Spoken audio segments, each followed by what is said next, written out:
The movie starts by introducing our main character, Elizabeth Sparkle. She is a 50-year-old actress who has done very well in her career and even won an Oscar. But her golden days are slowly fading as she no longer has the youthful charm she once did. Despite her age, Elizabeth is still in great shape and currently hosts a popular morning aerobics show. One day, after her usual show, Elizabeth needs to use the restroom but finds the women's bathroom is out of order. Desperate, she sneaks into the men's bathroom and enters a stall. Elizabeth accidentally overhears her producer, Harvey, coming in and talking on the phone. He starts to badmouth Elizabeth, saying she now looks like a grandma and needs to be replaced by a younger woman. Hearing this, Elizabeth is shocked and deeply disappointed. Later, we see Elizabeth and Harvey having lunch, where he is disgustingly eating shrimp. During the meal, he says he has to give the audience what they want and casually mentions that he plans to fire her. This crushes Elizabeth, and she leaves without saying a word. On her way home, she sees workers taking down a billboard with her picture. She gets so upset that she loses focus and ends up crashing her car. Sometime later, Elizabeth wakes up in a hospital with no major injuries. A doctor tells her that his wife is a big fan of hers, but the upset actress can't hold back her tears. Seeing this, a young and attractive male nurse comes over to comfort her. He looks at her back with interest and mutters to himself that she's a good candidate. After that, he hands her back her jacket and assures her that she's fine. During this interaction, Elizabeth notices an unusual birthmark on his hand. Later, when she leaves the hospital, Elizabeth finds a USB drive in her jacket, along with a note that says, "It changed my life." When she gets home, she plugs the USB into her TV, and it shows an advertisement for a product called The Substance. The product promises to create a perfect clone of a person, one that is younger and improved. The advertisement states that both versions will be the same person, and they must switch between their younger and older selves every 7 days. At first, Elizabeth thinks the idea is ridiculous and throws the USB drive into the trash. However, after thinking it over, she retrieves it and calls the number on the back. An operator answers, and Elizabeth says she wants to order the substance. The man asks for her address, which she nervously gives. He then provides her with an address and abruptly hangs up, leaving her confused. The next morning, Elizabeth receives a keycard with the number 503 in her mail. She immediately goes to the address given by the operator and arrives at a dark alley in a shady area. Using the keycard, she unlocks the gate and enters a spotless room filled with several lockers. She opens the locker labeled 503 and takes out a package. Back home, Elizabeth grows impatient and quickly opens the package. Inside, she finds several neatly packed ingredients, including an activator, stabilizer, a switch kit, and food for both versions. There are also instructions stating that the stabilizer must be administered daily and taken from the primary person. Most importantly, the two must switch places every 7 days without exception, and they must always remember that they are one person. Next, Elizabeth goes to the bathroom and injects herself with a green liquid, which is the activator. This causes her pupils to split, and she groans in pain as her back begins to tear apart. Elizabeth soon loses consciousness, and we see a whole person emerging from her back. It turns out to be a young and attractive version of Elizabeth. She seems to understand what is happening, so she quickly sews up the back of the older Elizabeth. Shortly after, while the young woman is taking a shower, she feels dizzy and has a nosebleed. This makes her realize that she has to follow the instructions or else she'll die. So she quickly extracts stabilizer fluid from Elizabeth's spine and administers it to herself, making her feel rejuvenated. The next day, the young woman sees an ad in the newspaper placed by Harvey, looking for young and attractive women. She decides to give it a try and soon arrives at the audition wearing a swimsuit. There, she delivers a stunning performance and introduces herself as Sue, which impresses the judges. The young woman immediately catches Harvey's attention as well. He seems captivated by her beauty and hires her for the aerobics show. Sue then tells him that she won't be available every other week because she has to take care of her sick mother. However, the sleazy producer is unwilling to lose her, so he agrees to adjust to her schedule. The next day, Sue has a photo shoot, and soon billboards with her image are all over the streets. She spends the rest of the week practicing and updating her wardrobe. However, the week ends, and according to the rules, they must switch bodies. So she goes to the bathroom and uses a switching kit to exchange consciousness with Elizabeth. Moments later, she passes out while Elizabeth wakes up. The older woman is initially confused to see the strange girl, but soon realizes this is her younger version. The next day, Elizabeth goes to work, but Harvey casually tells her she has been replaced. She is upset at first, but feels a bit relieved when she learns her replacement is Sue. After this, her days become dull, and she spends her time scheduling the transition, watching TV, and getting the refill kit of substance for the next week. It almost seems like Elizabeth has lost the will to live, and all she cares about is her fame. After the week passes, Sue wakes up excited. She spends her days doing photo shoots and appearing in high-profile commercials. One day, Sue brings a young man home, and they start making out in the living room. However, she suddenly has a nosebleed and remembers it's time to switch bodies. Not wanting to stop the fun, she goes to the bathroom and approaches the unconscious Elizabeth. She takes the stabilizing tube and extracts more fluid from her body without thinking about the consequences. This makes her feel better, and she returns to continue her fun with the young man. The next morning, Elizabeth wakes up and is horrified to find one of her fingers decaying. Panicked, she calls the operator and tells him that Sue abused her time, and now her finger is decaying. She asks how to fix it, but the man says they must strictly follow the rules and respect the switch of bodies. He tells her there is no way to fix her finger but urges them to be more careful from now on. In the afternoon, Elizabeth goes to a coffee shop where an old man keeps staring at her. She notices the man has the same birthmark on his hand as the young nurse who treated her at the hospital. Moments later, some items fall out of his pocket, and Elizabeth sees a keycard labeled 203, which looks just like her own. This makes her realize the nurse from the hospital is actually this old man. He casually asks how she's doing, and Elizabeth replies that she's fine. The man reveals that soon, their alternate versions will start consuming them, and it will become harder to remember who has the right to exist. He then asks Elizabeth if her younger self has started consuming her yet. Elizabeth becomes too scared to answer and quickly leaves the cafe. In the following weeks, Sue becomes incredibly famous, quickly becoming the nation's top star. One day, Harvey tells her that since she joined the show, their ratings have been going up fast. So the TV channel now wants her to host the New Year's program in a few months. Sue is excited about the opportunity and is willing to do whatever it takes to get it. As a result, she starts taking extra time and spinal fluid from Elizabeth. This causes Elizabeth to age rapidly,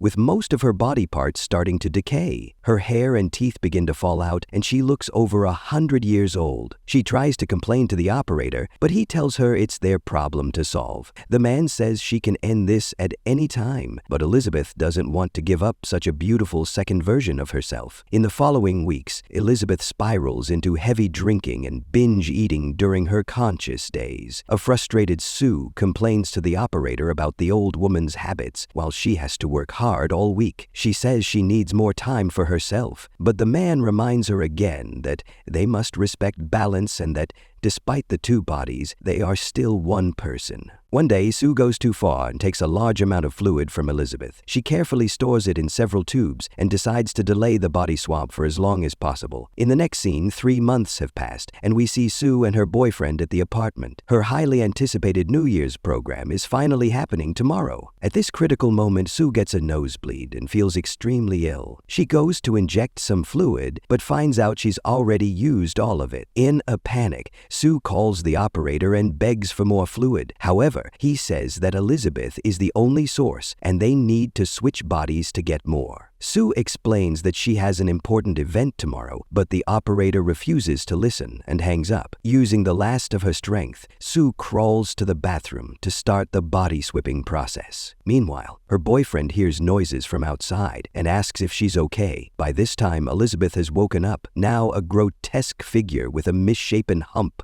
She yells at him to leave her apartment, and, hearing such a terrifying voice, the man runs away in fear. Afterward, Elizabeth looks at herself in the mirror and is horrified by her grotesque appearance. She immediately calls the operator and says she wants to stop the experience. The man responds that they will deliver the termination kit to her locker, then hangs up. The next morning, Elizabeth goes to the locker room and retrieves the final batch. When she returns home, she drags Sue's unconscious body into the living room. She opens the package and prepares to inject the termination fluid into the young woman. But moments later, she notices a bouquet sent for Sue, along with a note wishing her good luck for tonight. This makes her feel bad, so she changes her mind and instead tries to revive the girl. Just then, Sue wakes up, and it turns out that the half-injected termination serum caused a glitch, allowing both of them to become conscious at the same time. Sue notices the half-empty syringe and quickly realizes what Elizabeth had planned to do.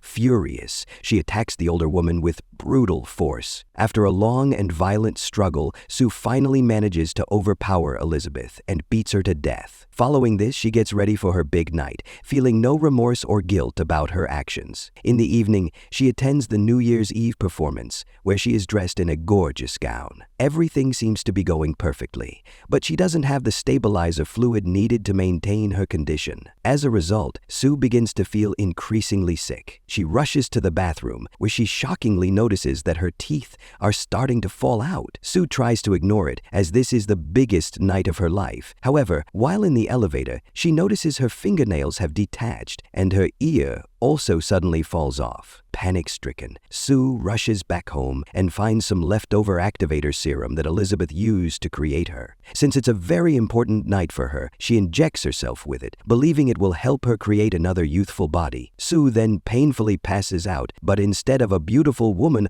a bizarre, flesh-like mass bursts forth from her spine. This mutated entity, called Monstro Ilisua, is a grotesque hybridized abomination blending Elizabeth's Elizabeth's and Sue's features. Despite her condition, Sue decides to attend the event and puts on the dress that Sue was wearing. She then cuts Sue's face from the giant portrait, applies lipstick to it, and wears it to cover her own face. Pleased with her work, she rushes to the event, ready to host the New Year's Eve celebration. The scene then cuts to the event where everyone is eagerly awaiting Sue's arrival. However, instead of her, the horrifying creature appears, wearing Elizabeth's face as a mask, which leaves everyone flabbergasted. Regardless, she begins to address the audience, but soon her mask falls off. As the crowd sees her grotesque face, all hell breaks loose, and they start calling her a monster. Most of them flee in terror, but one gentleman wields a baseball bat and hits Alyssa Sue's head, causing it to explode. A fountain of blood then bursts out of it, drenching most of the audience present. But even after being decapitated, she regenerates and transforms into a more distorted form. In the final scene, the mutilated remnants of Elizabeth finally manage to escape from the theater. She soon stumbles into the street, causing her entire body to explode. Elizabeth's face then separates from the wreckage but continues to crawl along. Eventually, it finds a resting place, which is Elizabeth Sparkle's star on the Hollywood Walk of Fame. As she gazes up at the night sky, she recalls her days of fame before she completely melts away. The next morning, after a street sweeper cleans up the mess, only a cracked and faded star is left of Elizabeth. Don't forget to subscribe and enable notifications to catch more videos like this. Thank you for watching.